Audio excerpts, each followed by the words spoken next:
Adrian. All right, coming up next on the show, Hillary supporters have been grieving for 8 long months, but they still aren't ready to forgive friends who voted for Trump. Wait until you hear this new story. It is really interesting. And touching shot of the morning, our good friend and my very close friend Meghan McCain sharing this touching photo of her father, Senator John McCain. She tweeted this: amazing hike with Dad.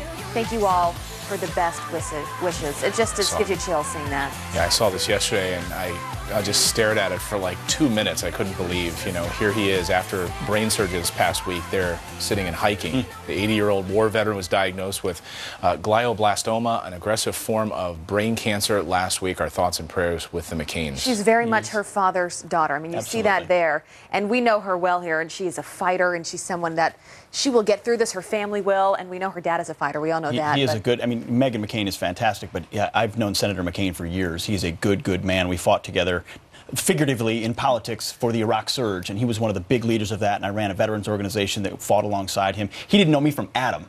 And he brought us on board to say, hey, let's fight for something. And he did it against the political winds. And an amazing guy, so we wish him all. And he doesn't really care much about the political winds. No. That's what's so impressive about him. And we need more like him in this world. And he is the type of guy that can bring people together from both sides of the aisle, which is rare in this world of divisive politics right now. A new Pew Research poll out this morning, though we sunk our teeth into this one because it's actually pretty interesting, shows that nearly half of liberal Democrats admit that they have a friendship with someone who might have voted for Trump.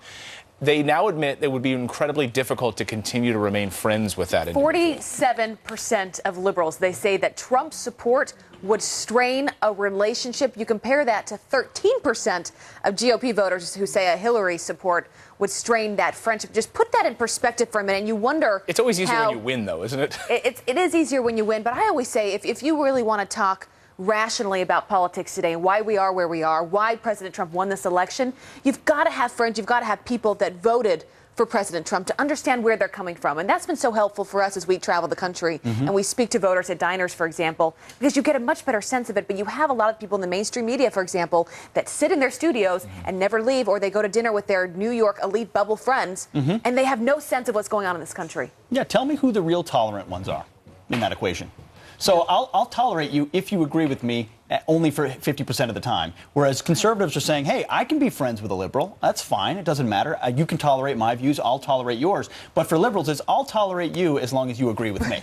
And I'll be your friend as long as you agree with me. Conditional love is Listen, best. I've found that to be the case just relatively so. That usually it's conservatives are more affable and willing to just kind of be friends and let politics be politics, whereas liberals would be are militant about it so often. It's like, no, if you don't agree with me, you must be a racist. You're bigoted. You're a homophobe. You're a xenophobe. And you see that even more so today with the reaction to President Trump. Yeah, it's so divisive right now. Well, it's a dangerous world to be living in. I mean, I talk to more parents that say their young kids in elementary school oftentimes get bullied if they ever say anything about their parents voting for Trump or the fact that they might like something that President Trump's doing.